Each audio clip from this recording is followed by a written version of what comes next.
반갑습니다.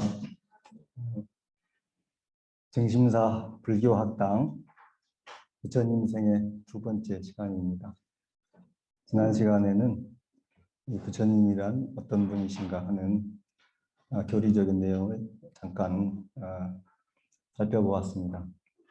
이번 시간에는 이 땅에 오신 서가모니 부처님은 어떤 분이고 또 어떻게 사셨는가, 부처님의 생애와 그 전법에 대해서 알아보도록 하겠습니다. 여러분들이 원래 이 교재가 불교 입문에 나와 있는 60쪽부터 나와 있는 서가모니 부처님은 어떤 분이고 어떻게 사셨는가, 이걸 하려고 했었는데 이 책 내용이 너무 간략합니다.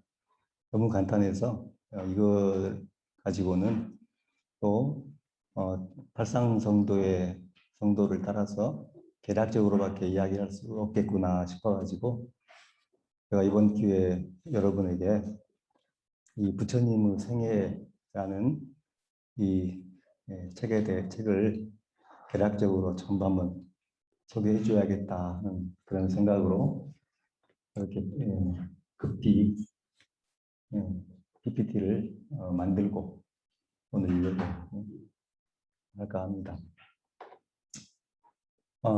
이 책이 상당히 두껍습니다. 그래서 1시간 반에는 무리이긴 하지만 그래도 중요한 그 내용들을 전부 한번 개략적으로 볼 수가 있기 때문에 적극 여러분들에게 추천합니다. 꼭 이 책을 한번 읽어보시기 바랍니다. 근데 기존에 여러분들이 이제 부처님 생애를 발상성도나 또는 경전을 통해서 공부할 때는 그 용어가 한문으로 번역된 그 용어들을 대했기 때문에 상당히 낯이 익은데, 이 책에 나와 있는 용어들은 전부 다 팔리어나 산스크리트 그런 원어들입니다. 요즘은 이제 국제화 시대에 많이 정보가 이제 많은 분들이 접할 수가 있기 때문에 인도의 지명이나 이런 것들을 다 원어로도 알 수가 있는 시대인데, 수나라나 당나라 때 번역된 그 옛날 한문 경전본에는 아무래도 그 언어들이 그 당시 원음을 그대로 옮겨주지 않았죠. 이제 이번 기회에 여러분들도 당시의 언어를 이 책을 읽으면서 좀 알아두셨으면 합니다. 처음에는 좀 낯설지만 조금 보다 보면은 이제 아주 귀에 익을 겁니다.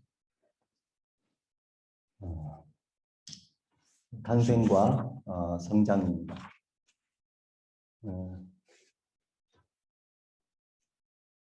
이 부처님 전생은 원래 수행본기경에 보면은 이 카필라바트국에서 이 사카 정사에서 서가모니 부처님이 설법하실 때 제자들이 부처를 이룬 과정과 그 방법에 대해서 많이 의문을 가지니까 대목갈리나 존자, 목련존자죠. 이분이 부처님의 이신력을 받들어서 부처님 전생에 대해서 설해 주셨다, 이렇게 이제 나옵니다.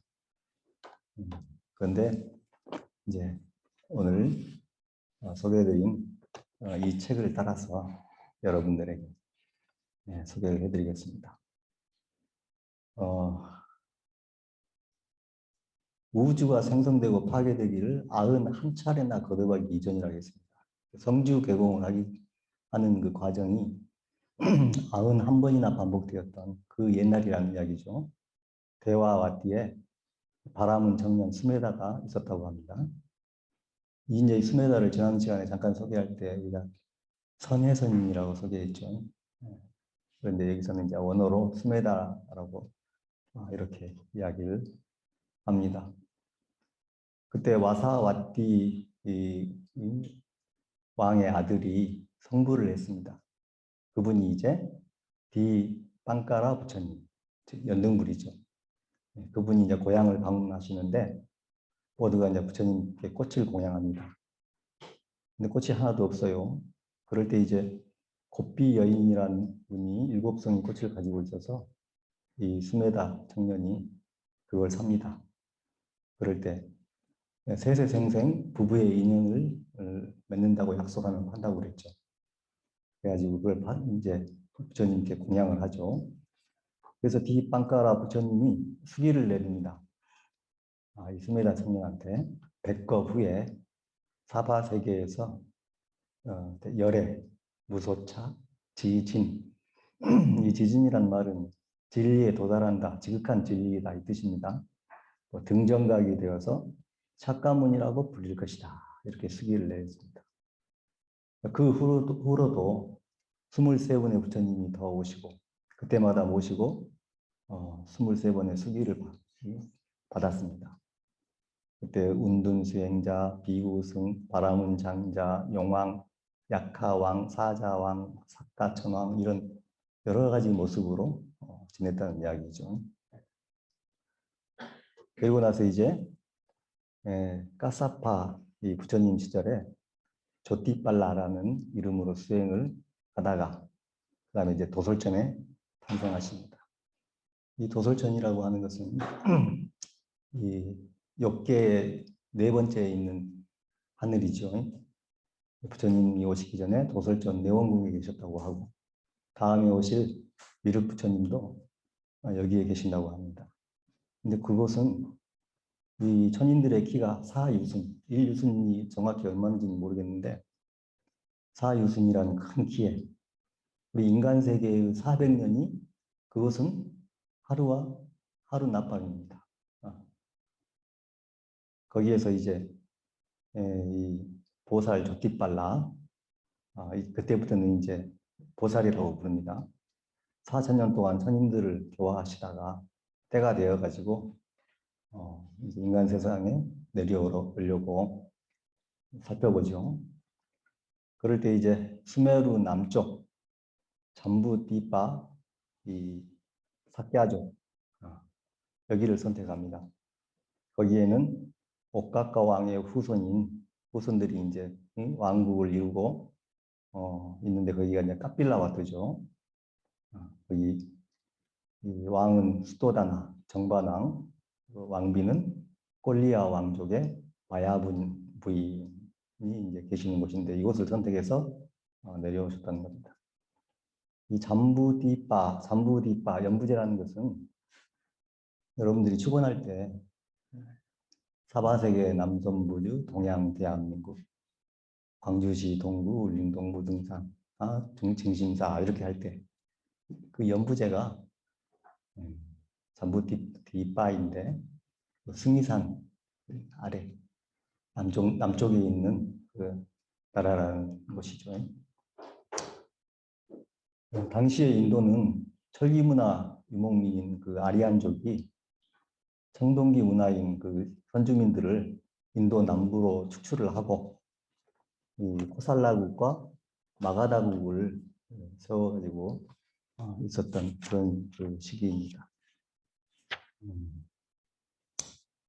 그때 이 샤카족의 그 방금 나왔던 오카카 왕이라는 분은 수도다나 왕의 그 할아버지 뻘 되는 분인데 불국 강병을 아주 이제 하려고 노력을 하고 뒤에 이제 시나하나 왕을 거쳐서 그 수도다나 왕이 나라의 이제 권력을 갖추고 카필라 바투국을 세웠습니다. 그렇지만 강대국의 이 코살라국의 그 제후국인 그런 상태였죠. 그래서 샤카족은 그걸 대단히 치욕적으로 생각하고 아리안족의 적개심을 가지고 있는 그러한 그 시대 상황이었습니다. 이 꼴리아국은 왕이 이제 스푸라 부타 왕인데 그분의 왕비가 룸비니입니다. 근데 그 두 딸이 바로 마야데비하고 마하파자파티 고탄이라는 딸이에요. 그래서 마야데비는 마야 부인이라고 해서 서가모니 부처님의 어머니, 마하파자파티는 이모인데 나중에 이제 부처님을 키우셨죠. 그래서 이 식도다나 그 왕하고 이 코살라국 이 수도다나 왕이 코살라국 마가다국을 이제 견제하기 위해서 그 샤카족의 나라 이 꼴리아라는 꼴리아국하고 동맹을 맺습니다. 그래서 이제 그 결혼 동맹을 맺어가지고 이렇게 있는 거죠. 그래서 스프라부타 왕의 두 딸 마야데비하고 마파자파티 고탐이라는 분하고 이 수도다나 왕 사가모니 부처님의 아버지 정반왕하고 결혼을 하는 것이죠.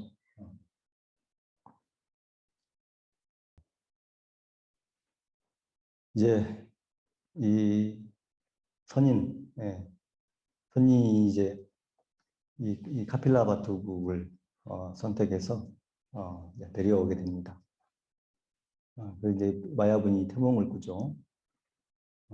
하얀 코끼리가 옆구리로 들어오는 그런 꿈을 이제 꿨는데, 당시에 국사였던 마하나마 아라문은 그 꿈을 어떻게 풀었냐면은 전륜성왕이 되실 분이다 이렇게 이야기를 합니다.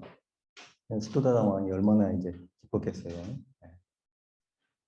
그래서 이제 때가 되어서 출생을 하기 위해서 이제 마야 부인이 친정집으로 가던 도중에 룸비니 동산에 도착을 하죠. 이 룸비니 동산이 아까 말했던 그 수프라부타 왕의 왕비 룸비니, 이 룸비니 이 부인을 아주 사랑해서 동산을 멋지게 만들고 이름을 룸비니 동산이라고 붙인 거예요. 그러니까 마야 부인 어머니 동산이죠. 거기가.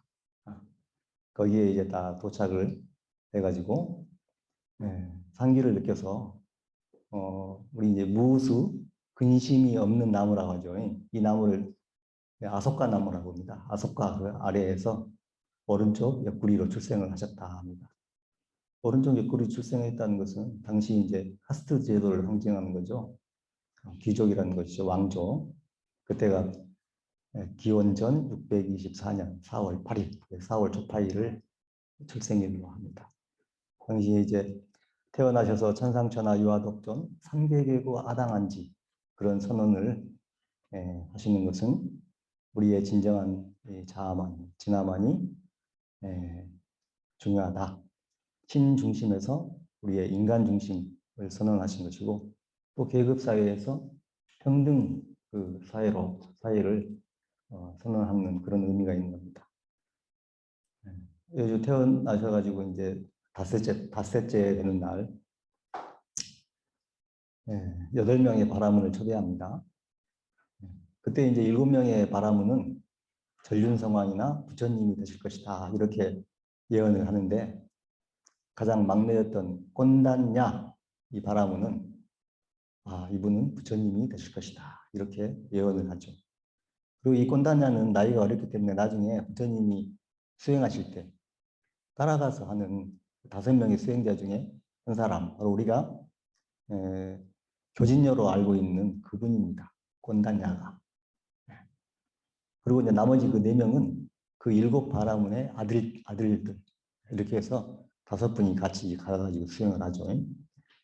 그래서 이름을 고다마 시타르타 모든 것을 성취한다 이렇게 짓게 되는 것이죠. 그런데 7일 만에 마야부님께서 돌아가셔서 도리천에 이제 가서 태어나죠. 도리천. 그리고 이모 마하바자바티께서 태자를 돌보게 됩니다. 이때 이제 아시타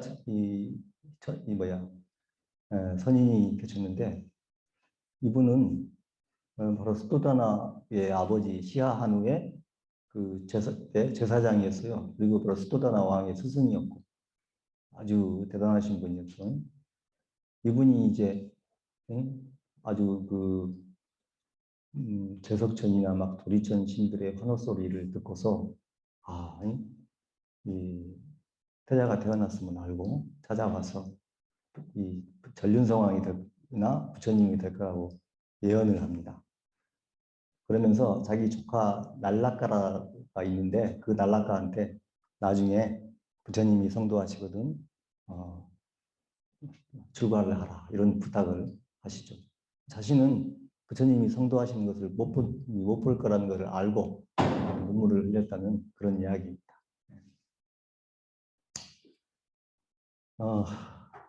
태자는 이제 그 왕의 교육을 받으면서 잘 자라죠. 그러면서 이제 그 국사의 아들 우다이 같은 날 태어났다고 하죠. 또 마부 찬나 이런 사람들이 항상 호의를 하면서 살았는데 이제 7살이 되어가지고 스승들을 이제 모시게 됩니다.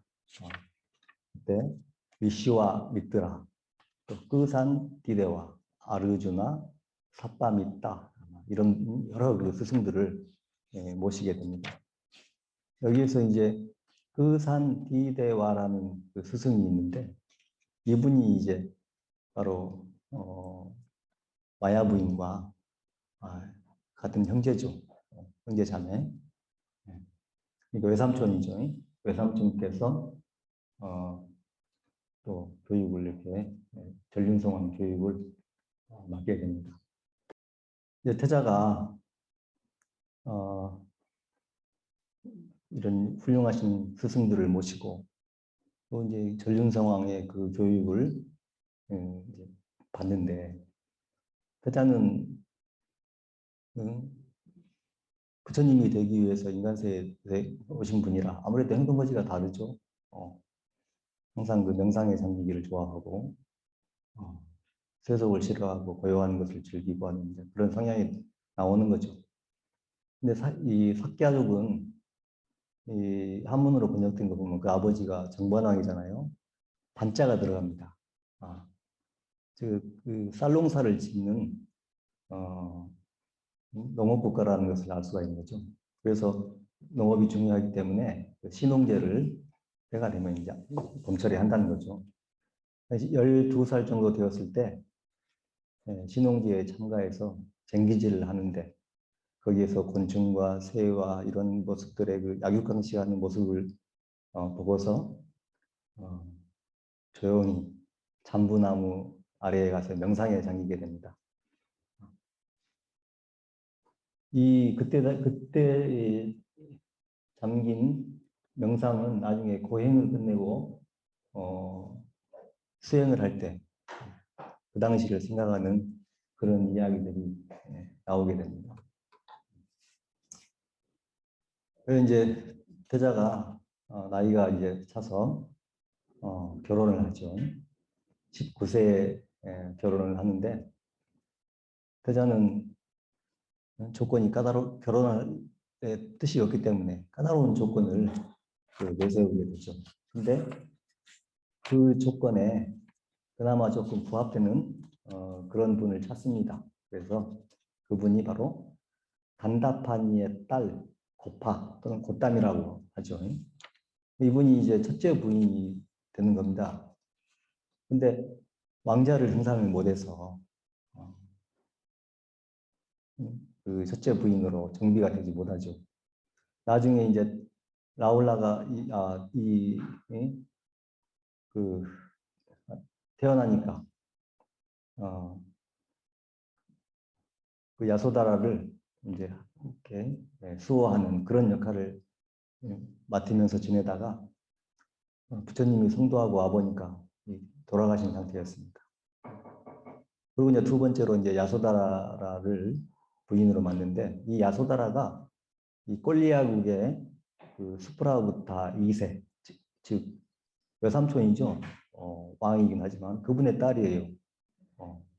근데 8개국에서나 청혼을 해가지고 결국은 까다로운 결혼 조건을 내세워서 경기를 한 후에 바로 이 부처님께서 결혼을 하게 됩니다. 부처님께서는 이제 호화로운 그런 궁중 그 생활을 합니다. 왕이 그렇게 이제 환경을 만드는 거죠. 그래서 궁전이 3개나 되고 지금 이제 그렇게 사는데 이제 이 세상 그 유람을 하게 됩니다. 이걸 사문유관 또는 사문출유 이렇게 하죠. 궁을 나와서 동서남북 이 네 군데를 보는데 여기에서 노인과 병든 환자와 죽은 사람 그리고 수행자 사문을 보게 되는 것이죠. 이걸 이제 경전에서는 수타해천의 그 난디팔라가 이런 그 변화한 된 모습을 보여주었다. 그렇게 이제 또 나옵니다. 이렇게 지내다가 29살이 되었을 때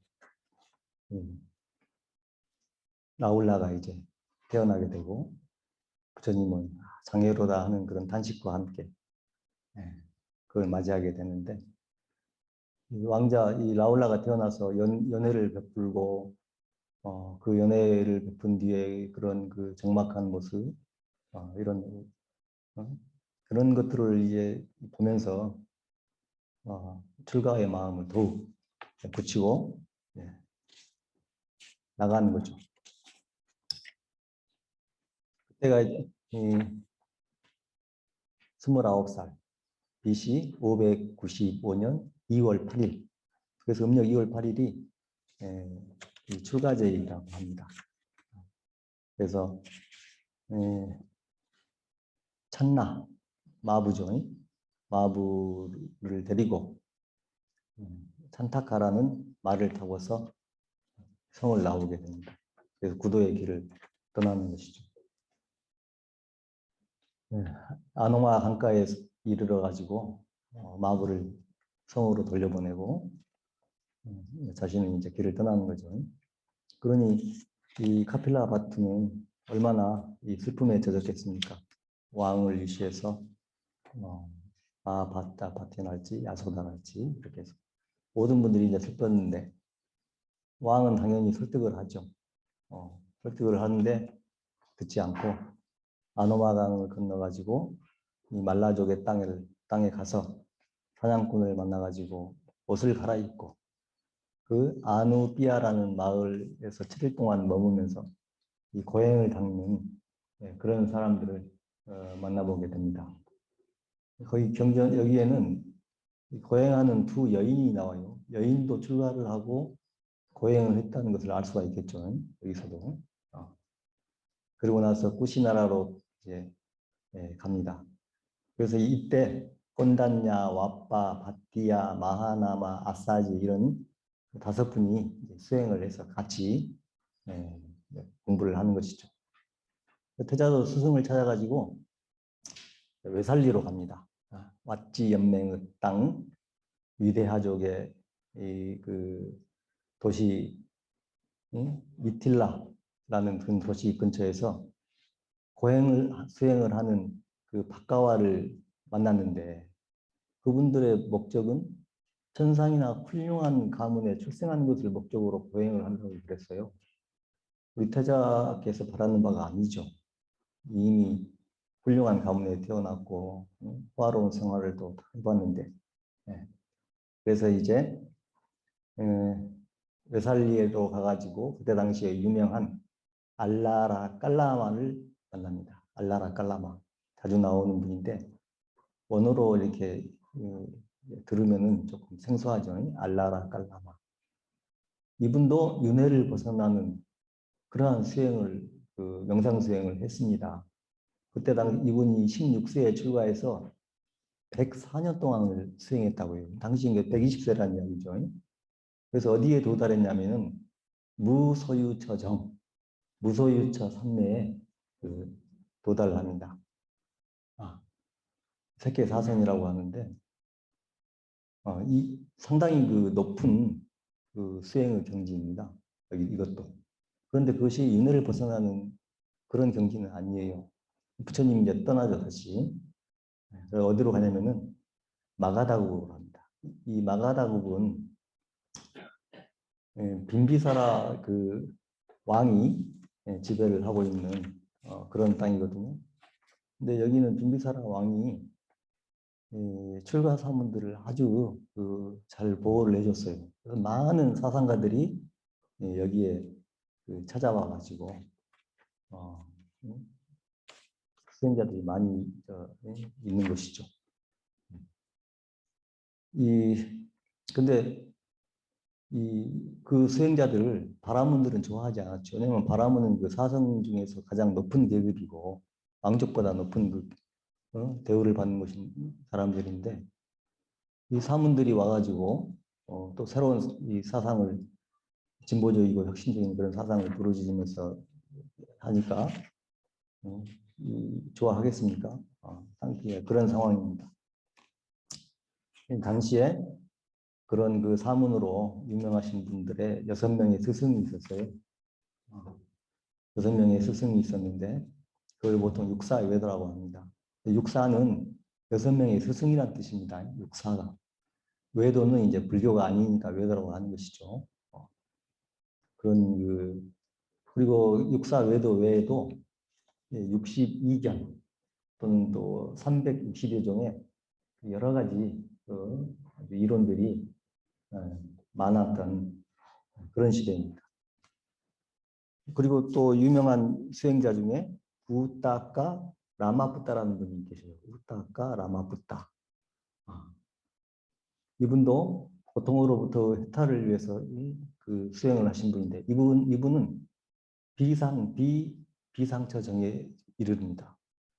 이 비상처라고 하는 것은 욕계, 색계, 무색계 이렇게 있을 때 그 무색계의 가장 높은 단계 그곳을 이제 비상처라고 하는데 그 선정에까지 올라가신 분이에요. 거기를 벗어나야 이 윤회를 벗어나는데 이분도 윤회를 벗어나는 정도까지는 못 갔다는 이야기죠. 그래서 다시 부처님은 이분을 마저도 떠납니다. 그래가지고 이제 고행의 길에 들어가는 것이죠. 이 우루엘라 세난이라는 고행자들이 머무는 숲에 가가지고 고행을 하는데 첫 번째 호흡을 줄이는 고행 그리고 음식을 줄이는 그러한 고행을 합니다. 여러분들 부처님의 그 고행상 봤죠? 바로 그 모습이죠. 6년 동안 호흡을 줄이고 음식을 줄이는 그 피나는 고행의 모습은 참 인간으로서 저렇게 과연 할 수가 있을까 싶을 만큼 처절한 그런 수행이죠. 그러다가 결국은 고행이라고 하는 것은 결코 깨달음의 씨앗이 아니다라는 것을 알고 이제 중도의 길을 선택한 그러한 수행을 하게 됩니다. 그러면서 12살 때 그 신홍제 때 자기가 잠부나무 아래에서 선정에 들었던 그것을 생각을 하죠.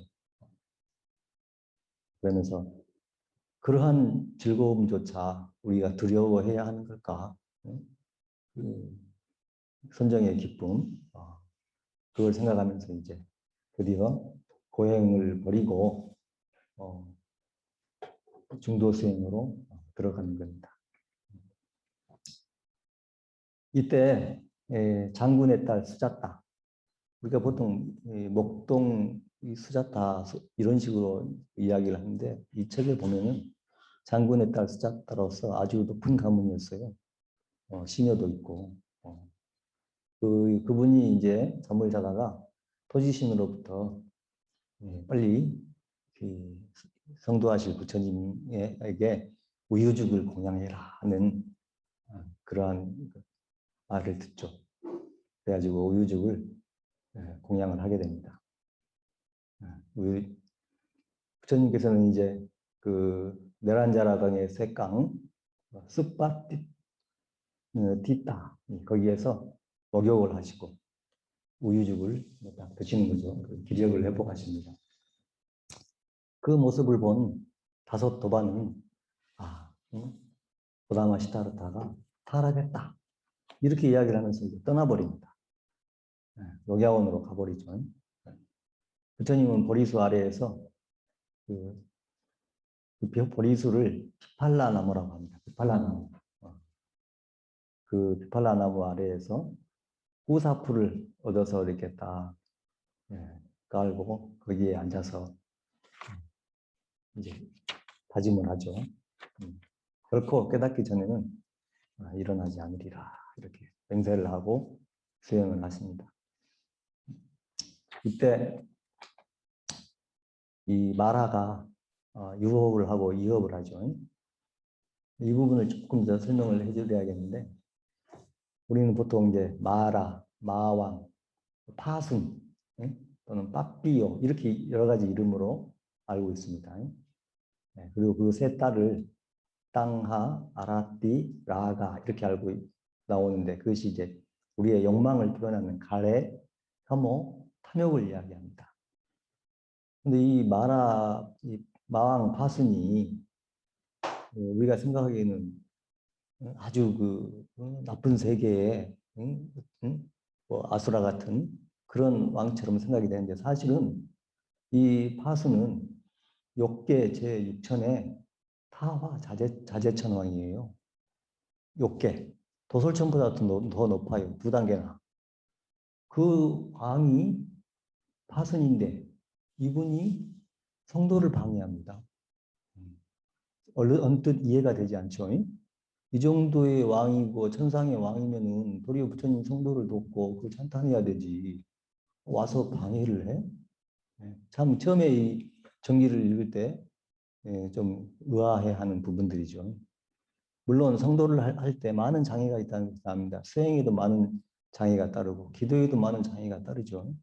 성도에는 더 큰 장애가 따르겠죠. 그런데 이 마왕의 그 방해라고 하는 것은 수행을 완성할 때 결정적으로 필요한 그런 경계에 대한 상징입니다. 물론 마왕이 파순이 했어요. 근데 그건 이제 이 타와 자제천왕이긴 하지만 바로 우리 욕망의 극대화를 상징하는 그러한 왕이죠.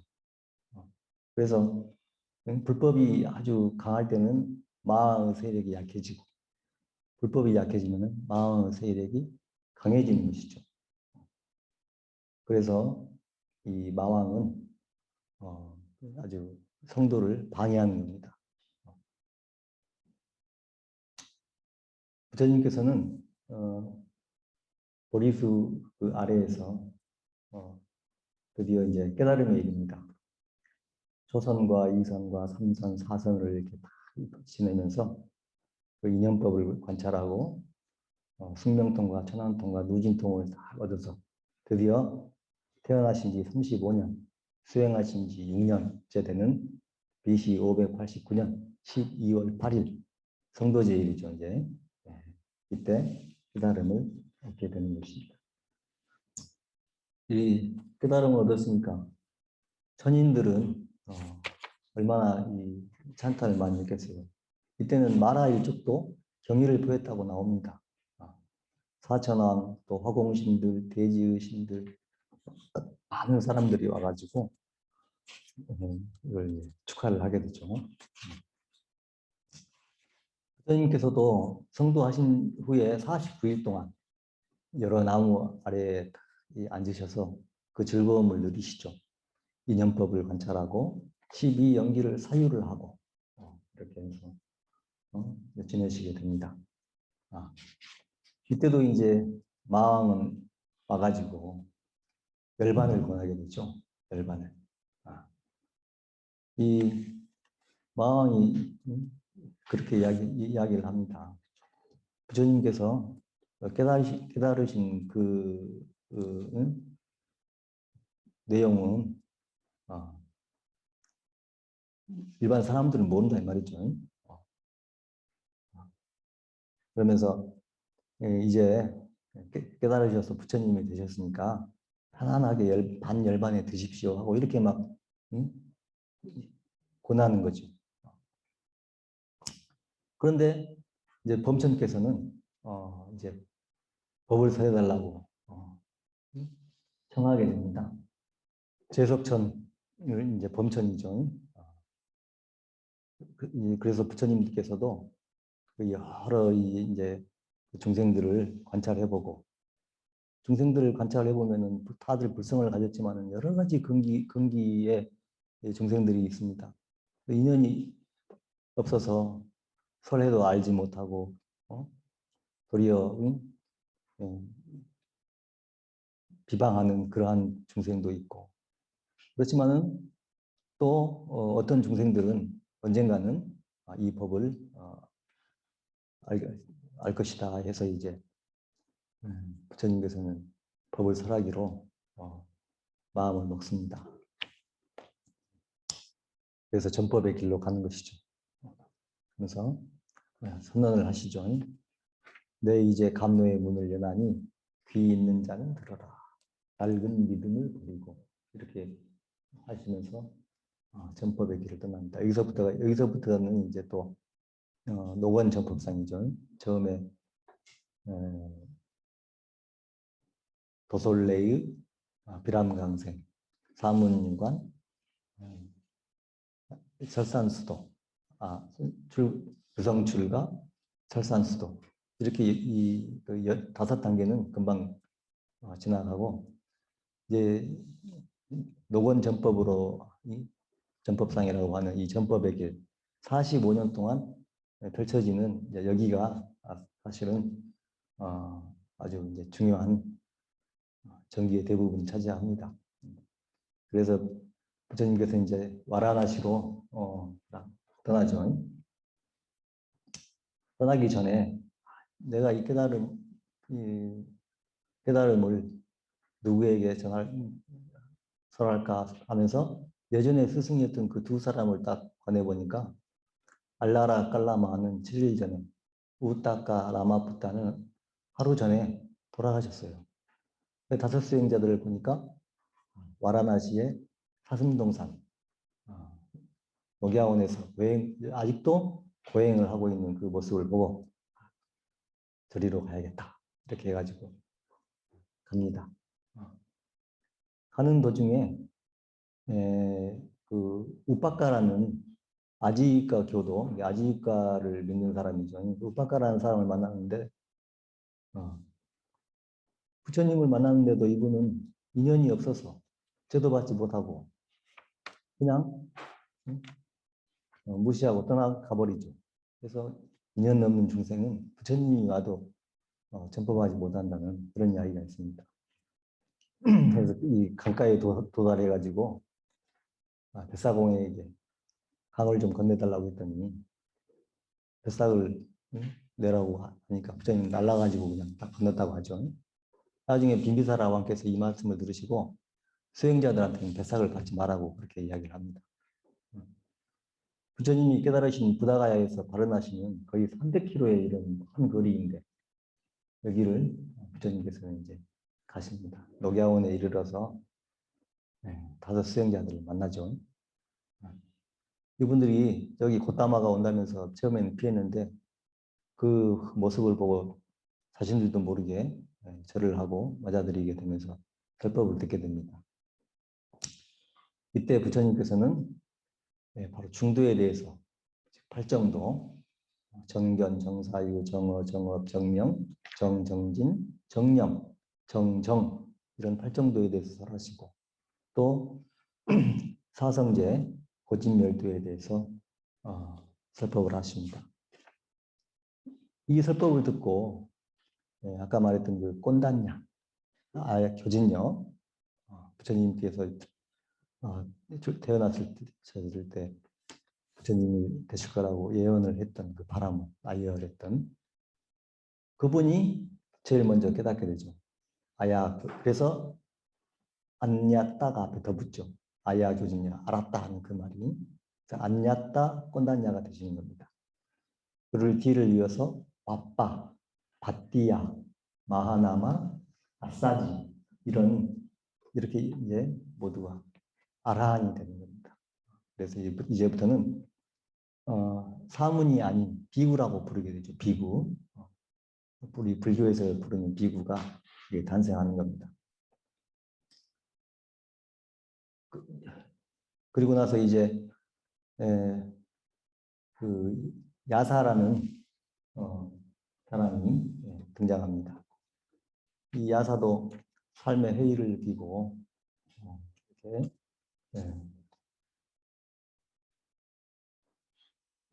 아주 고뇌에 빠진 그런 생활을 했었는데 부처님을 만나게 돼가지고 부처님께서 보시와 지게와 하늘나라 그 태어나는 인연, 그리고 출가 이익의 공덕, 뭐 사성제, 이 설법을 듣고서 최초로 출가 제자가 됩니다. 이 부처님은 이 설법하실 때 보면은 제일 먼저 항상 보시 공덕에 대해서 설법을 하셔요. 그리고 청정한 생활, 지계에 대해서, 즉 육바라밀이죠.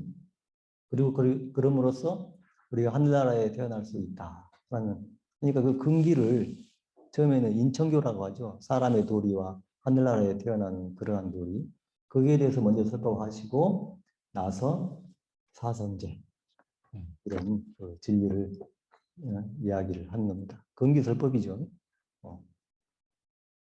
그리고 이제 이 야사가 출가하니까 야사의 친구들, 위말라, 수바후, 뿐나지, 가왕파티 이런 네 사람의 친구가 같이 또 출가를 하게 되고, 또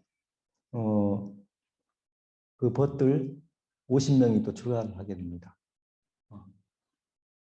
그러니까 이제 몇 명이 됐어요? 부처님과 5비구, 야사와 네 친구 50명이니까 드디어 승단이 61명이 된 겁니다. 61명. 그리고 또 이 야사를 찾으러 왔던 아버지 구리가 장자도 불교의 최초로 이제 비유를 하게 됩니다. 그래서 바로 이제 사부 대중이 생기는 거죠. 야사의 어머니까지. 부처님께서는 이제 두 사람이 같은 길을 가지 말고 혼자서 가라라는 그런 유명한 말을 하면서 전도를 선언하시죠. 그러면서 부처님께서도 우르엘라 세나니 마을로 갈 것이다 이렇게 말씀을 하시면서 전법이 드디어 시작되는 겁니다. 가시는 도중에 까빠시카 숲에서 그 부부 동반으로 놀러 왔던 30명의 젊은이 한 사람의 기념만 빼고 이 사람들을 또 만나서 설법하고 출가를 시키죠. 그리고 나서 이제 가야에 가게 됩니다. 여기에서 이제 그 유명한 가섭 삼형제, 까싸빠 삼형제죠. 그분들을 이제 전향을 시키죠. 불교로.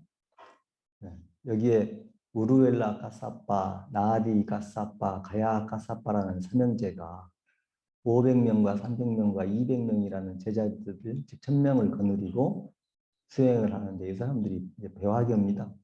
불을 숭배하는 사화 외도인데 마가다국의 국왕 빈비사라 왕도 존경하는 아주 유명하신 그런 수행자들이었어요. 이분들을 만나가지고 경전 보면 하룻밤에 뭐 설법을 해가지고 뭐 이렇게 나오는데 3,500가지의 신통을 보이면서 나중에 항복을 받아냈다는 걸 보면은 아주 논리정연하게 이분들하고 논쟁을 통해서 설법을 시켰다는 것이죠. 이렇게 해가지고 드디어 1000명의 제자를 더 얻게 됩니다. 그러면서 마가다의 수도 라자가로 이제 딱 가게 되죠. 가면서 비나야 대품에 나오는 타오르는 불로부터 벗어난 헤타르 가르침이라는 모든 것은 불타고 있다라는 유명한 그 설법이 가야산 정상에서 행해집니다. 이렇게 해서 이제 부처님은 그 1000명, 또 60명, 또 30명 이러한 한 100명 정도 되는 그러한 그 제자들을 얻고서 이제 우리가 많은 왕사성에 도착하는 것이죠. 이 부처님은 출가해가지고 마가다국에 처음 왔을 때 빈비사라 왕을 만난 적이 있습니다. 빈비사라 왕은 부처님보다 한 5살 정도 나이가 적어요. 빈비사라 왕은 당시 시다르타 태자의 그 모습을 보고 여기서 나라를 통치해 달라고 그런 부탁을 하지만 태자가 거절을 하고 그러면은 나중에 성도하셨을 때 꼭 와가지고 덕을 설해 주십시오라고 부탁을 했죠. 그 약속을 이제 지키는 겁니다. 그러면서 이제 그 왕사상에 와가지고 부근에 라티와나 숲에서 그 우르알라 까사빠를 비롯한 그 천여 명의 제자들과 있는데 빈비사라 왕이 찾아오죠. 거기에서 바로 우르엘라 까사빠는 그 모든 사람들의 그 궁금증, 저 유명하신 그 수행자가 도대체 어떻게 된 거냐, 예? 이런 그 의문을 품고 있을 때 부처님이 나의 스승이고 나는 부처님의 제자입니다라고 그 선언을 함으로써 의문을 해소시키고 드디어 빈비사라 왕을 비롯한 모든 여러분들의 그 기회를 드디어 받게 됩니다. 그래서 이제 빈비사라 왕은 바로 여기서 그 유명한 중림정사를 지어서 부처님께 보시를 하죠. 이 중림정사에서 많은 그 설법을 하고 경전에 아주 많이 나오죠. 최초의 정사, 중림정사가 마가다고 빈비사라 그 왕에 의해서 황사상 거기에 세워지는 겁니다. 그리고 이제 얼마 안 있다가 바로 우리가 알고 있는 사리불과 목건령, 여기는 사리붓다하고 마하 목갈라마라고 나와죠. 이분들이 이제 귀의를 귀의를 합니다. 원래 이 출가 전에 부처님께 오기 전에는 우빠띠사 그리고 꼴리따라는 그 이름을 가지고 있었어요. 그런데 나중에 이제 이 두 사람은 그 친한 친구였는데 산자야에게 출가를 해가지고 250명의 그 동료들을 거느리고 있었던 그런 분이죠. 근데 난 이제 부처님께 오니까 와서 이름을 사리붓다, 사리불, 또 마하목갈라나, 대목건년이죠. 이렇게 이제 이름을 바꿉니다. 이거 이제 사리불의 아들, 목갈리의 아들 이 뜻입니다. 그러면서 드디어 이제 그 유명한 사리붓다하고 마하목갈라나가 귀의를 하게 됩니다. 그런데 또 그 뒤를 이어가지고 이렇게 이제 두 분이 오니까 그 1250명의 그 제자가 되었어요. 우리 예불 할 때 1250 하죠. 그 긴 손톱을 가지고 수행하는 사리푸타 외삼촌 꽃띠타따, 또 사리푸타의 동생 우빠세나, 쭌다, 레왔다 이런 등 이 라자가의 상류층의 자제들이 많이 추가를 해버렸어요. 그러니까 또 이 소나단나라고 빈비사라 이 왕이 영지까지 하사한 그런 바라문인데 이분도 부처님께 기유를 해버렸네요.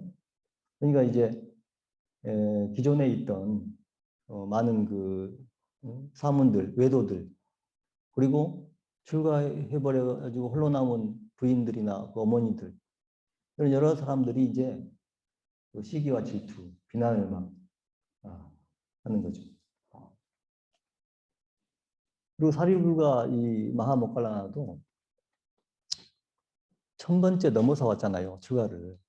부처님 우리 이제 그 순서는 먼저 출가한 그런 순서들 오니까 당연히 꼰단야가 1번이 되겠고 아사지가 5번 이런 식으로 해가지고 이제 하면은 이분들은 1000번이 넘어가는 순서거든요.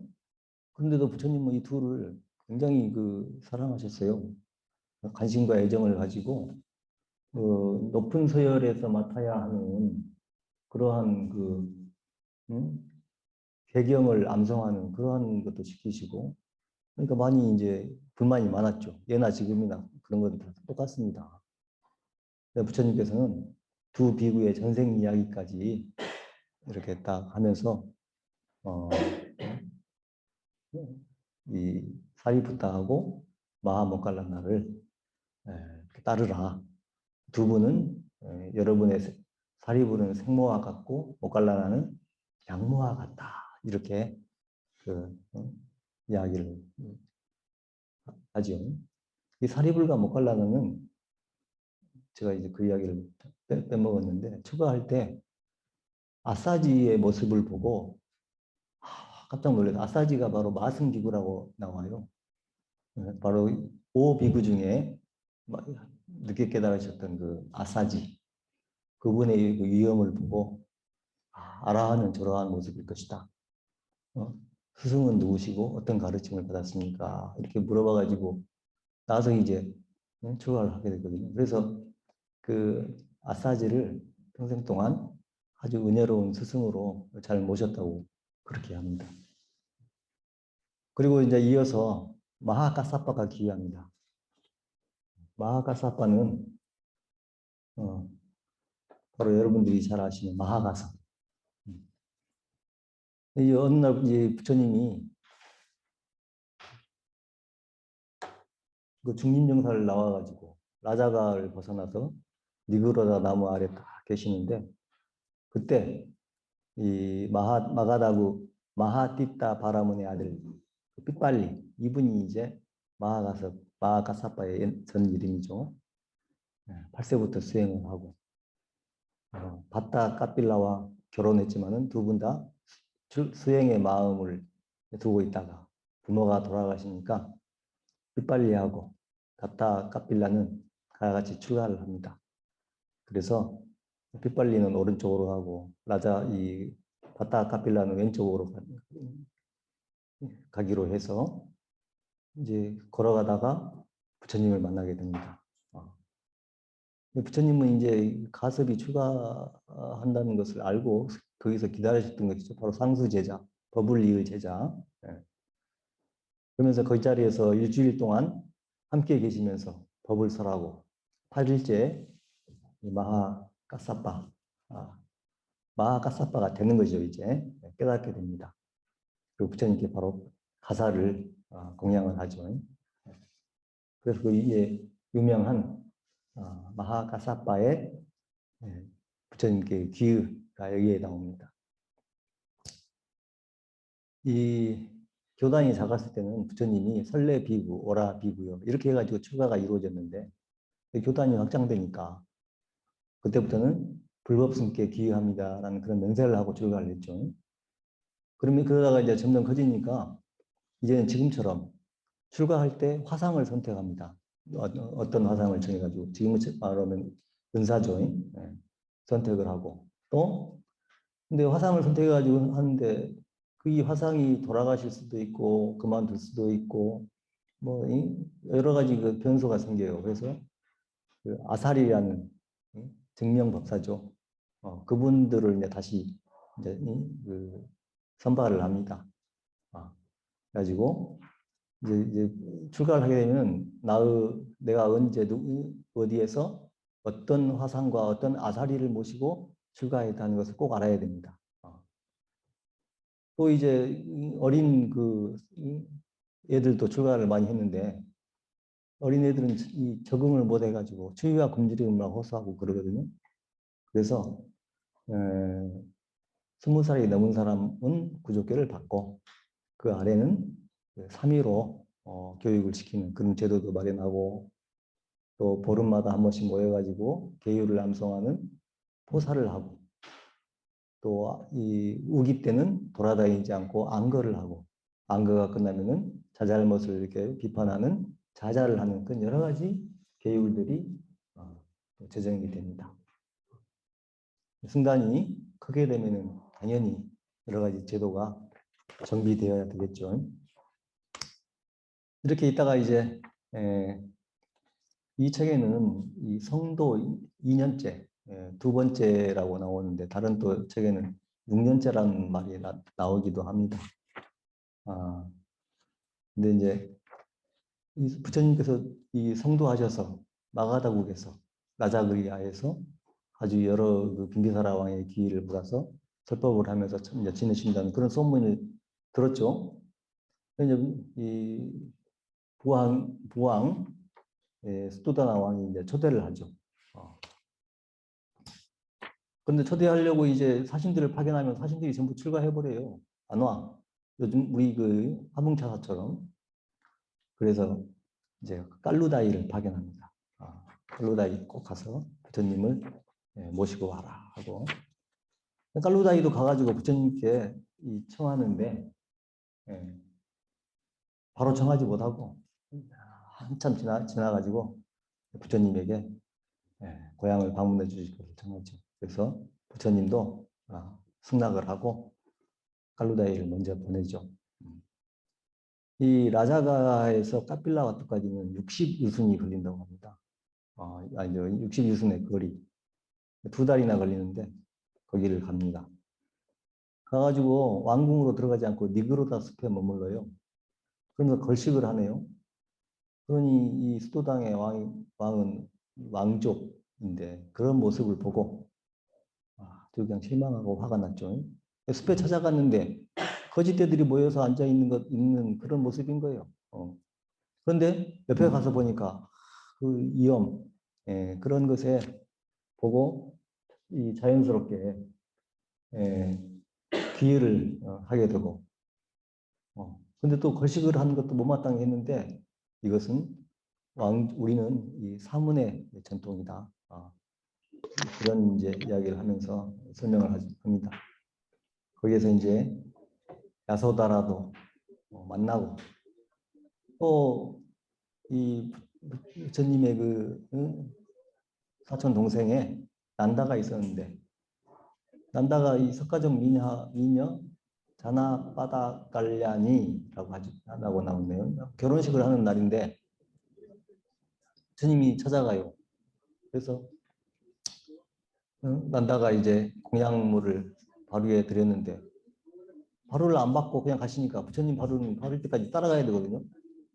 성밖에까지 나와가지고 멀리 와서 이 난다를 출가를 시켜버립니다. 결혼식 날. 그러니까 이제 난다가 처음에 출가해가지고 이 부인을 못 잊어서 괴로워하니까 그 경전에 나오죠. 난다한테 원숭이하고 부인을 비교하면서 누가 이쁘냐. 그러니까 무슨 그런 비유를 하시냐고 이제 이렇게 했는데 천상에 올라가서 천녀들을 보여주니까 그냥 그 부인에 대한 그런 애착이 이제 사라지고 수행을 했다는 그런 이야기가 나오죠. 그러면서 난다뿐만이 아니라 아들 라울라까지 출가를 시키고 수도당왕이 얼마나 참 안타까웠겠어요. 그래서 이때부터 이제 애원을 하죠. 나이 어린 애는 부모의 허락을 받아서 출가할 수 있도록 해주십시오. 이렇게. 그러고 나서 이제 부처님이 떠나오시는데 그 뒤를 이어가지고 왕자들이 다 출가합니다. 아누르타 하면 그 천한제일 아나율입니다. 그리고 바띠야, 대화답다, 아난다. 아나는 부처님의 시자니까 여러분이 잘 알잖아요. 대화답다는 부처님에게 반역을 해가지고 했던 그런 사람인데 대화답다하고 아난다가 형제예요. 아난다 형입니다. 왕자이고 사촌간이거든요. 그래서 이 부처님 전기를 읽어보면은 그 당시 상황 그러한 것들이 참 실감 있게 다큐멘터리처럼 이렇게 전해 오면서 아주 신신이 납니다. 경전을 읽어볼 때도 이해도 아주 하기가 좋고 그리고 우빠난다 또 이발사 우빨리까지 이렇게 오는데 우리는 우발이라고 하죠. 지게제일. 이분은 신분이 낮아요. 그런데 불가에 들어오면 다 똑같은 그 평등 사회이거든요. 먼저 온 사람이 형이 되는 겁니다. 일부러 이 우발리를 먼저 출가시켜가지고 왕자들이 절을 하도록 그런 그 마음을 다 내려놓도록 하는 것이죠. 합니다. 우발리는 이 천민이었기 때문에 내 행동을 더욱 조심해야겠다 이런 마음을 가지고 부처님의 그 계율을 철저하게 지키죠. 그래서 지게제일 나중에 결집을 할 때 계율을 갖다가 완성하는 그런 역할을 가지고 합니다. 이제 그렇게 다들 출가했던 사람들 중에 숙도다당 왕이 이제 나이가 많이 들어가지고 국정을 총괄하는 국무총리격으로 있었던 바티아가 있었는데 이분도 출가했는데 가장 먼저 깨달았다고 그래요. 그리고 이제 마하나마의 동생 아누르타, 아나율전자, 천한제일이죠. 이분은 게을렀어. 또 왕자였는데. 그래서 공부 안 하니까 꾸중 듣고 그래서 열심히 이제 공부하다가 눈이 멀었지만 천안을 얻은 그런 아누르타. 근데 당시에 그 마하나마는 이제 출가하지 않고 남아가지고 나중에 샤카족의 왕이 됩니다. 그래서 이 비구 이 스님들 승단을 많이 후원했다고 하죠. 이렇게 해서 교단이 이제 많이 커집니다. 그랬는데 여러분들이 이제 경전 보게 되면 나는 이 수다타 교단의 성장에서 나오는 이분들에 대해서 한번 간단하게 순서 들어봅시다. 수다타 하면 수달장자죠. 금강경에 나오는 기원정사를 세우신 분이에요. 이분은 이제 그 사와띠에 사는 아주 큰 장자이고 또 처남은 저기 라자가 아예 장자인데 거기서 이제 부처님을 접대하느라고 이 사와띠 수다따가 온 줄도 모르고 이렇게 접대 준비에 신경을 쓰면서 나중에 수다따에게 부처님을 소개하죠. 수다따는 부처님이 출연하셨다는 그 말에 이제 환희심을 느끼고 바로 찾아가서 부처님을 만나서 귀의를 합니다. 그러면서 부처님 사와띠에도 오십시오. 제가 정사를 지어드리겠습니다. 이렇게 해가지고 사리불한테 그럼 같이 가서 먼저 정사를 자리를 봐라 이렇게 이제 보내게 되는 거죠. 와가지고 이제 정사를 지으려고 딱 살펴보니까 제타 대자가 가지고 있는 그 동산 이게 최적지거든요. 제타 대자가 팔려고 하겠습니까? 부족한 게 없는데 그러면서 뭐 동산에 금을 다 깐다면 모를까 이런 말을 이제 흘린 거예요. 그래서 이제 수다타 장자가 금을 깔면 된다고요? 분명히 말씀하셨습니다. 하고 이제 하니까 그 농담이지 하면서 해서 재판까지 가요. 재판관들이 왕자의 그 말은 신의가 있어야 된다. 한번 그런 말을 흘렸으면 지켜야지요. 해가지고 재판에서 이겨가지고 드디어 금을 까는 겁니다. 제타 대자가 이제 놀랬죠.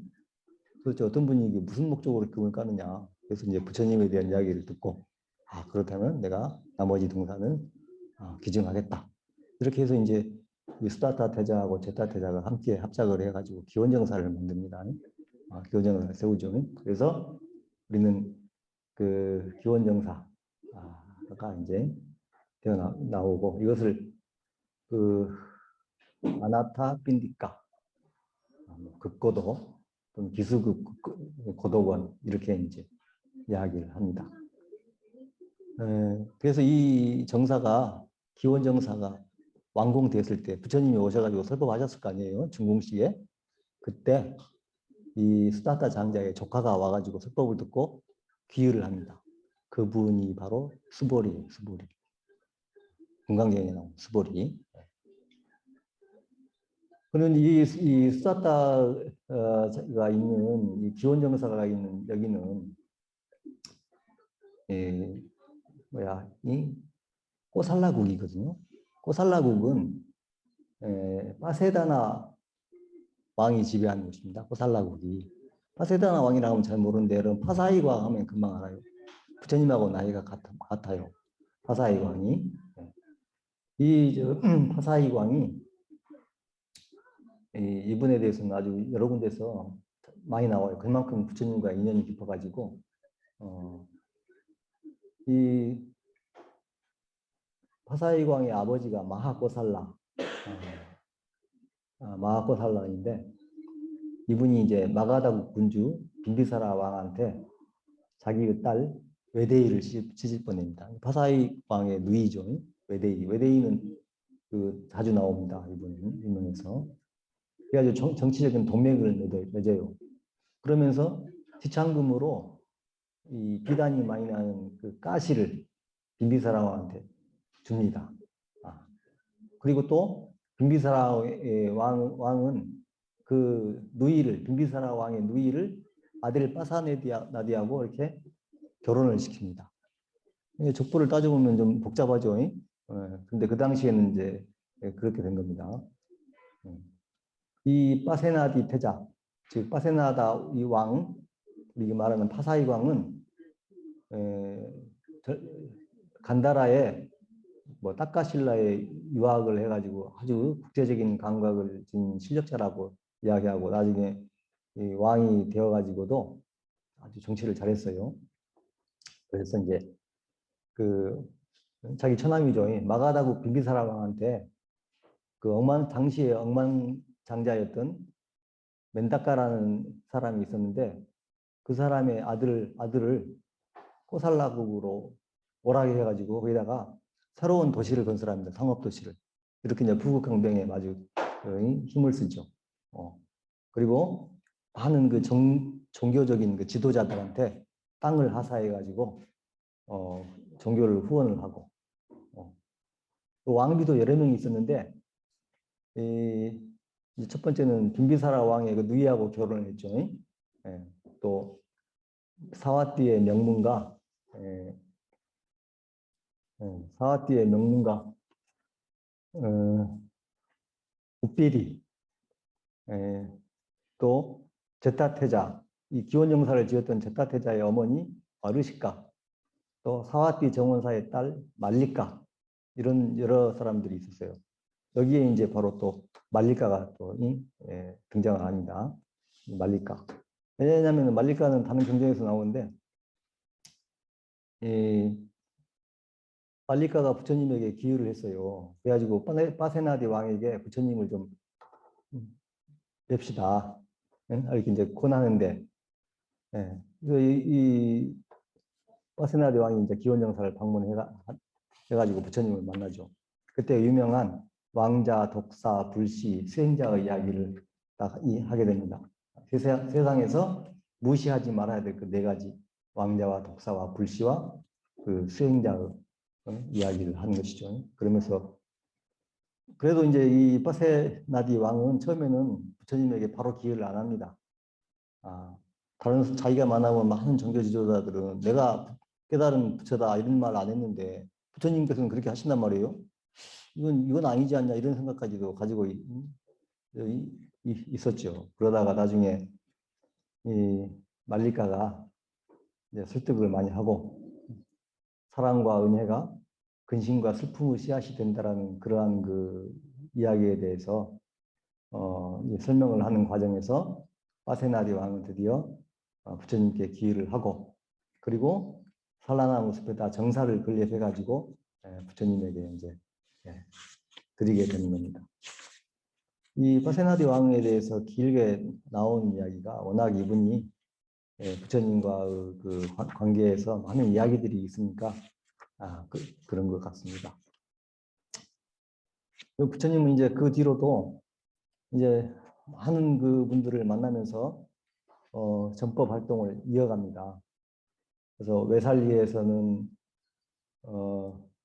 성도 4년째인데 외살리에 가뭄이 들었어요. 그래가지고 거기에 방문해가지고 비를 내리게 해서 외살리 사람들에게 기회를 받고 또 2층 강당 후타가라살라이라는 그런 강당을 또 짓게 되고 또 거기에 있는 많은 분들 뭐 니간타 교도랄지 뭐 이런 또 외살리 총사령관 뭐 시아 장군이랄지 뭐 이런 분들이 와서 막 기여를 하게 되죠. 그리고 나서 성도 5년째에 사카족하고 꼴리아족이 그 물싸움하는 경전에도 나옵니다. 그런 이제 상황이 벌어져 가지고 거기에 가서 그걸 중재하고 화해를 시키고 또 500명의 그 사카족과 꼴리아족 합해서 500명의 제자가 출가를 하게 되는 그러한 일을 또 맡게 됩니다. 그런 일이 있고 난 다음에 이제 스도다나 왕이 돌아가시게 되죠. 이 스도다 왕은 참 어떻게 보면은 태자가 출가했지 손자들 왕족들 다 출가해버리고 좀 쓸쓸한 그런 그 느낌을 주는 그런 노년이었는데 부처님의 설법을 듣고 많은 깨달음을 얻고 가셨으니까 결코 쓸쓸한 삶은 아니었죠. 예.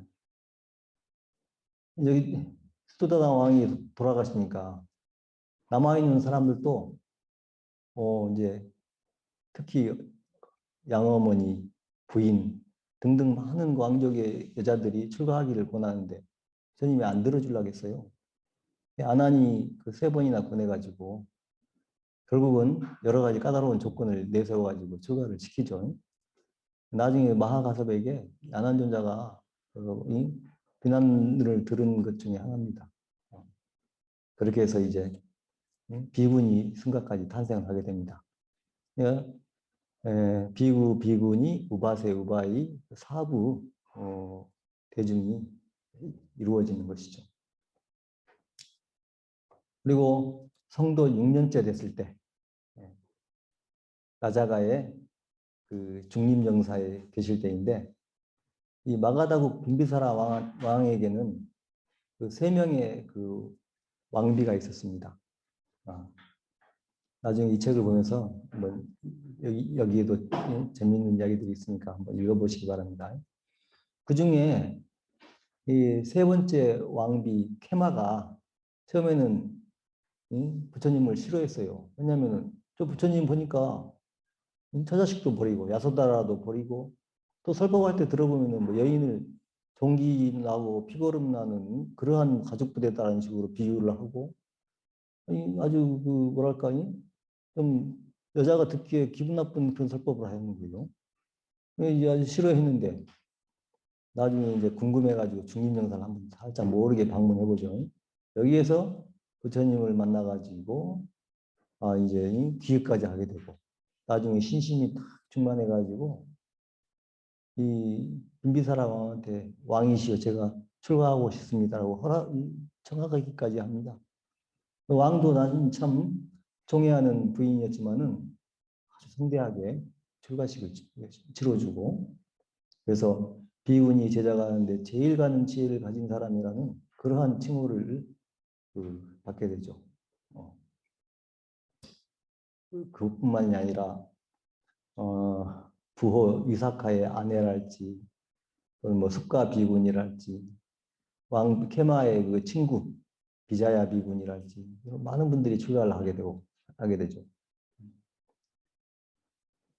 그리고 나서 이제 부처님은 이제 그 꼬산비라는 나라가 또 가끔씩 등장해요. 마가다국 서쪽에 이 왬사의 수도인데 또 거기까지도 인연이 되어가지고 그 출신 그 3명의 거상이 찾아와서 거기도 전도를 하게 됩니다. 여기에서 이제 시간이 없으니까 그런 이야기들은 좀 생략을 하고 줄거리만 이야기해야 되겠네요.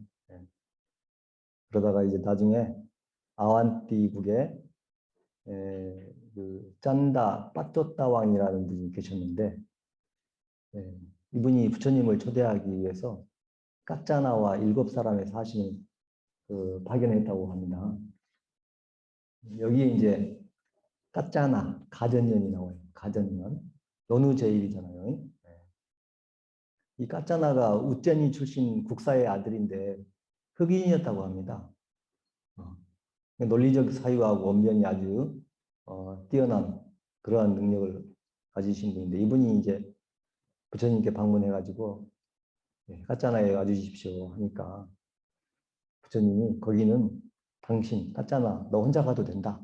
그래서 까짜나를 보내고 거기서 이제 전법을 하게 됩니다. 근데 아까 말했듯이 승단이 커지니까 출가하려면은 3, 4, 7증이 이제 있어야 되는데 거기는 그런 환경이 안 되니까 이제 부처님에게 말씀을 드리죠. 그래서 거기는 3, 4, 2증만 있어도 출가를 할 수 있게 증명을 할 수 있게 해라. 그리고 거기는 땅이 안 좋으니까 두꺼운 신발도 신고, 또 이 비구들은, 스님들은 보름에 한 번씩 목욕을 하는데 목욕도 자주 하고, 또 이불도 가죽 이불을 덮어라. 그러니까 환경에 따라서 이 계율이라고 하는 것이 변한다는 이야기입니다.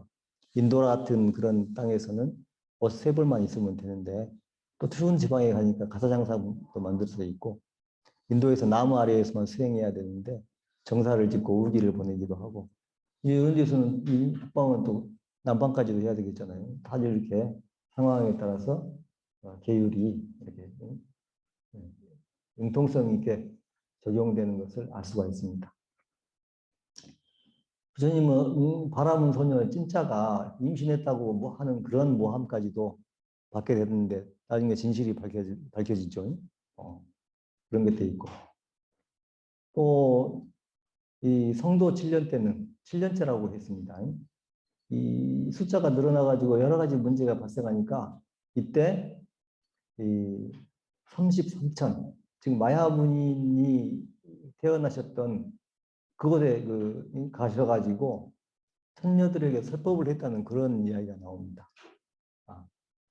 근데 이제 나중에 모갈리나가 부처님 싸우지 않고 분위기 좋습니다. 오십시오. 이렇게 요청을 딱 하니까 이제 사리푸타는 어디 있냐 해가지고 사리푸타가 안 가는 그 쌍카사에 계십니다 하니까 이제 내가 언제 가겠다 이렇게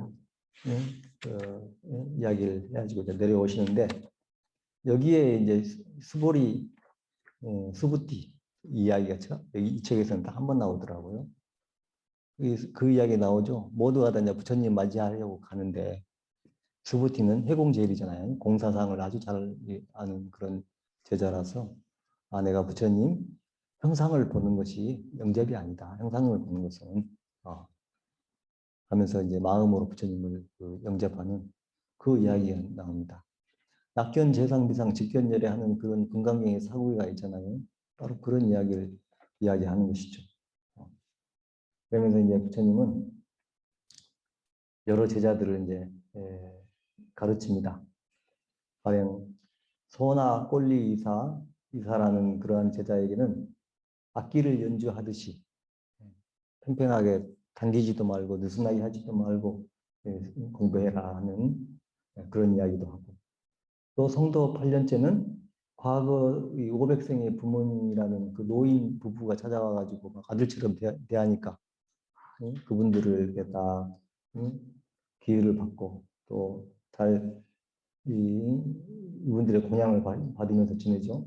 그러다가 돌아가셨을 때 부처님이 장례식에 참석까지 합니다. 그러면서 과거생의 부모였다는 이야기들도 하죠. 이제 승단이 커지다 보니까 고산비에서는 계율을 가르치는 이 스승과 제자들, 그리고 경전을 가르치는 스승과 제자들 사이에 사소한 오해로 싸움이 붙었어요. 가지고 엄청나게 싸우게 되니까 부처님이 여기 떠나버리죠.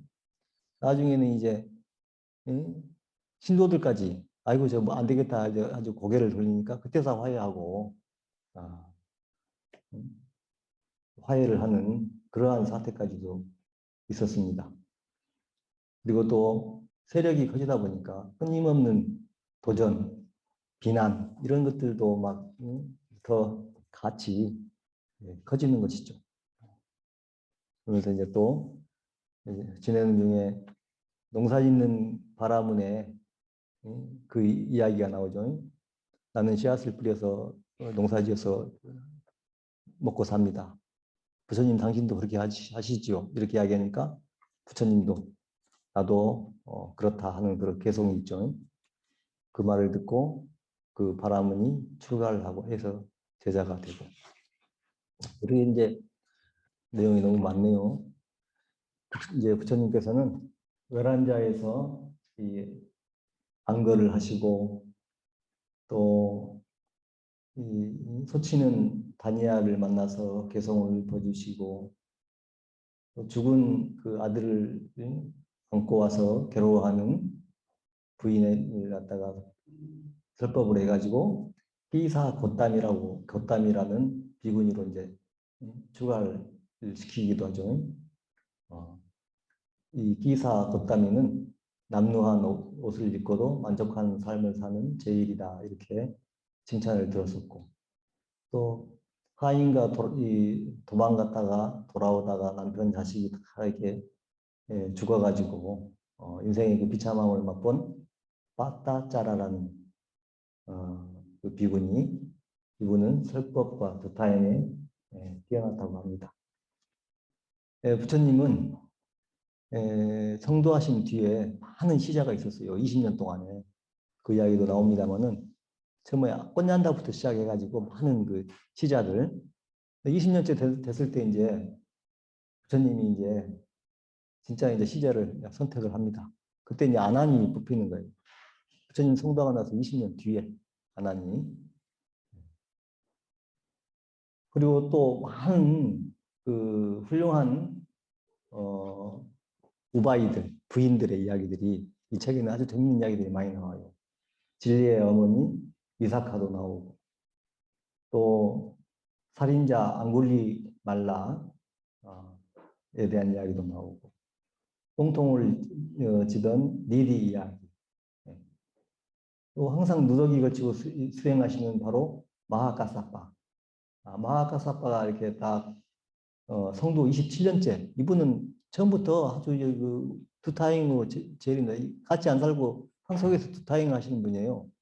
27년째 찾아왔을 때 동원정사에서 자리가 없을 때 부처님이 내 옆에 와서 앉으시라고 자리를 반쪽 내줬어요. 이게 바로 다자탑전 반분자 이야기입니다. 성도 27년대 이야기예요.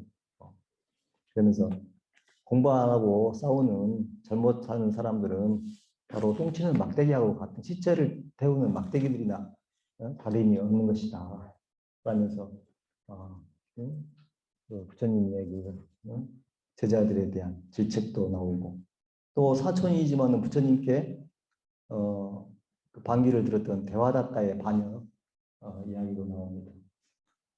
그리고 또 아자타 사투, 그 빈비사라 왕의 아들이 이 빈비사라 왕을 폐위시켜가지고 죽이잖아요. 그러다가 나중에 이제 참여를 하고 부처님께 기의를 하는 그런 일도 있었습니다. 또 파사이 왕도 그래요. 파사이 왕의 아들도 이 파사이 왕을 추방해가지고 석가족의 장례를 치러주고 난 다음에 그 석가족을 멸망시키잖아요. 그런 일도 있었고, 그러다가 이제 부처님께서는 이제 그 성도 44년째 쇠퇴하지 않는 7가지 법에 대해서 말씀을 하시고 외살리로 갑니다. 외살리에서 그 안마빨리의 망고숲에 초대되어서 공양을 받으시고, 또 성도 45년째에는 이제 드디어 이 인멸을 예고합니다. 인멸을 열애가 이제 인멸할 거다 이렇게 이야기를 하면서 마지막으로 사념처, 사의단, 사신족, 사선, 오근, 오력 이런 것, 칠각의 팔정도 이런 그 설법을 하신 다음에 정진을 당부하고 의살리와 이별을 한 다음에 이 춘다라는 대장장이 아들이 바치는 마지막 공양, 버섯 공양을 들으신 다음에 설사 증세를 구해서 산라나무 숲 아래에서 이제 인종을 열반에 드시게 되죠. 이때 대장장이 아들 춘다는 자기가 준 음식을 드시고 저렇게 아프셔가지고 돌아가시는데 마음이 어떻겠어요. 근데 부처님이 말씀하시죠. 성도할 때 최초 공양과 이 마지막 공양은 큰 복전이 된다고 그런 말씀을 이야기하시고, 드디어 두 그루 산라나무 아래에서 사라상수라고 하죠. 인멸하게 됩니다. 그래서 모든 것은 변하고 무너지니까 정진하라 하는 말씀을 남기시고 돌아가시는데, 이게 BC 544년 2월 15일 열반지입니다. 그렇게 해서 다비를 지르고 사리탑을 세우고 가섭이 이때 있다 오니까 와서 부처님을 뵙자고 하니까 부처님이 이미 이제 다비하려고 불을 지르는데 안 타. 네, 부처님이 오셔가지고 보니까 드디어 관 밖으로 양발을 보이셨다 하죠. 부처님은 다자탑적 저기 반분자 또 영취산에서 꼬치를 이렇게 들어 올렸을 때 여마미소 또 거식상부 이 세 개의 모습으로서 우리 가섭 이 존자를 인정했다는 이야기죠. 그 다음에 이제 돌아가시고 나서 가섭 존자가 부처님 돌아가시니까 거기 옛날이나 지금이나 항상 여러 사람들이 있으니까 수행자라도 아이고 이제 말 많은 도친에 돌아가셨다고 마음껏 우리끼리 잘 살아보자고 이런 한심한 비구들 이야기를 듣고 아이고 안 되겠구나 싶어가지고 이제 결집을 하죠. 그래서 이제 아난을 500명 선발하는데 아난은 처음에 안 껴줬어요. 예, 아난은 깨닫지 못했다 해가지고 아난은 부지런히 공부해서 이제 드디어 결집할 때 나타나가지고 경을 설하게 되죠. 예. 그러고 나서 이제 그 탑이 나중에 이제 탑은 이 승배를 하라 와서 공부를 할 때 상징으로서 이렇게 이야기를 하시고 그 사대 성기를 또 순례하라는 그런 이야기도 합니다. 방편으로서 부처님이 전혀 아무 형상도 취하지 말라. 이것은 이제 그렇게 하신 게 아니고 우리 중생들의 방편을 위해서 이렇게 이야기를 해주시죠. 나중에 이제 200년 뒤에 아소카 왕이 각지에 이제 부처님 그 유적을 갖다가 딱 정비를 하고 탑을 세웠잖아요. 그게 잊혀졌어요. 오랫동안. 1800년이 지나서야 1800년 때 처음으로 하나가 딱 발견됐습니다. 그 다음에 바로 순식간에 다 발견됐거든요. 왜냐?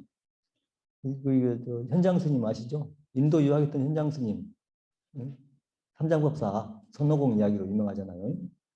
그분이 거기 갔다 와서 대당 서획기를 썼는데 마침 요즘에 비디오 가지고 찍어놓은 것처럼 자세하게 그걸 묘사를 해놨어요. 하나가 딱 발견되니까 그 다음은 막 자동으로 다 발견된 것이죠. 그렇게 해가지고 지금 그 유적들을 갖다가 저렇게 발굴하고 보존하고 이렇게 있는 겁니다.